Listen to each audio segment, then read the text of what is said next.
All right, we got some big status updates for you. We're going to get more from Chris Haynes on Anthony Davis here in a moment. It was assumed after last night's game he would be able to play, but now he's been downgraded to doubtful. Julius Randle probable. Still no Alfred Payton as he's out once again. No Ba Mute for the Clippers tonight. Come over and look at what we got we talked about Giannis, who had to miss a game due to the concussion protocol, but he's okay. Dante DiVincenzo has been upgraded to available.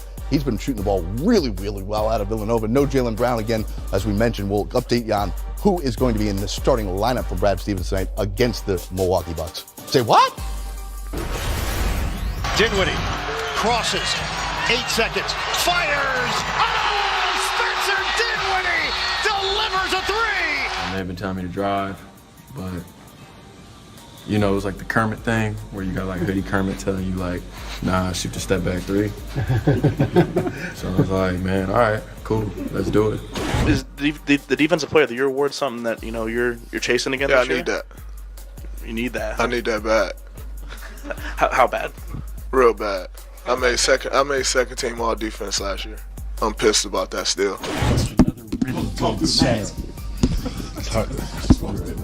Why?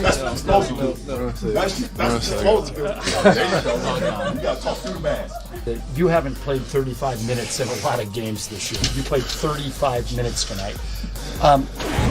We were in Minnesota, and you were talking about Derrick Rose, who you played with last year, and saying how his love of the game. I was gonna end with that.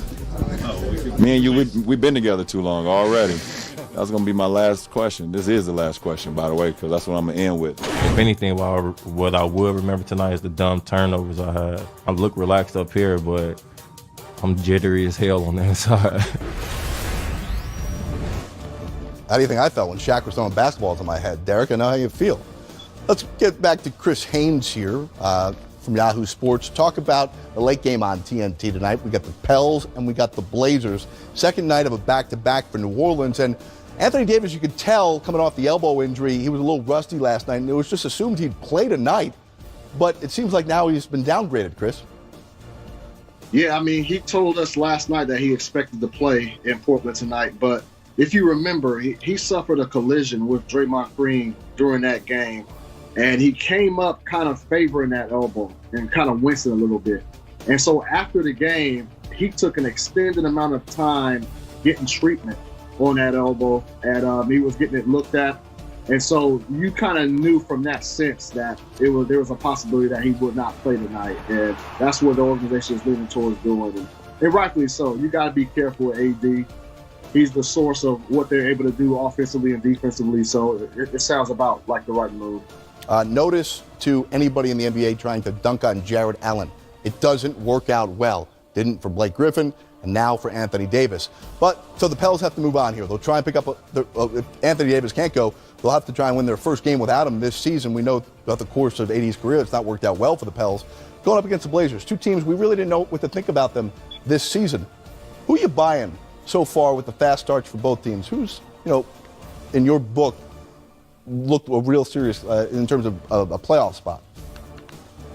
Well, I think both teams, when they're healthy, I think both teams are right there. And I'm talking about probably top 5 in the conference. Portland, they're playing some unbelievable ball. They're under the radar. You look at that dynamic duo of Damian Lillard and CJ McCollum. They're both playing at an all-star level. Damian Lillard, for the most part, was leading league in scoring. He's stepping his game up tremendously, making guys better. And Joseph Nurkic, the center for Portland, he's playing extremely well coming off of that extension this summer. So they have a lot to prove, and they always feel like they're the underdogs. And I don't expect that to change whatsoever. But I just want to see both teams, and you want to see the league as a whole just be healthy, and so we can see them play their best ball. And that way we can properly examine them. But as of right now, I'm enjoying both teams, but hopefully AD can get back as soon as possible.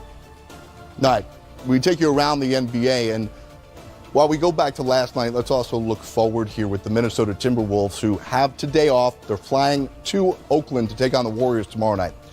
We know how well Derrick Rose played last night. Did it bother you at all that Jimmy Butler, who seemed to burst into the press conference room when Derrick Rose was having his moment, wasn't on the bench or anywhere to be seen when he claimed he was injured but couldn't play? Well, I can't knock him for that. I will say, if he knew that D Rose was going to go out and light up the arena, I think he would have been there. But him going into the press conference after the game, I think he wanted to show. I think a lot of it was genuine and trying to be there for Derrick Rose and show their support. But he also wants to show everybody that he's still a supporter to an extent.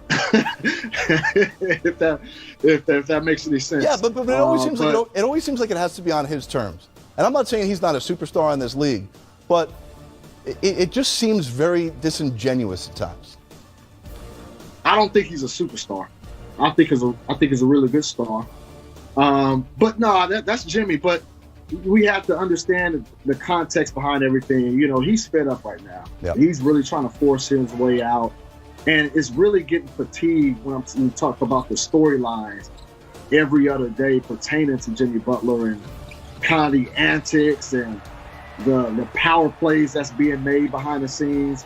It's kind of amateur hour, and so you just hope that this thing can get over as soon as possible, because for somebody like me who has to cover these events, or if you want to call them events, it's really getting tiring because nothing is happening. I hear you on that one. Chris, we're going to put your hashtag NBA style to the test when we come back with the city jerseys. Which ones do you like the best? You know who Denver liked the best last night? Paul Millsap. Look at that. Game winner last night, goes right back at it after a winner in Chicago, in Cleveland tonight. We got more on this game and which city jersey do you like the most?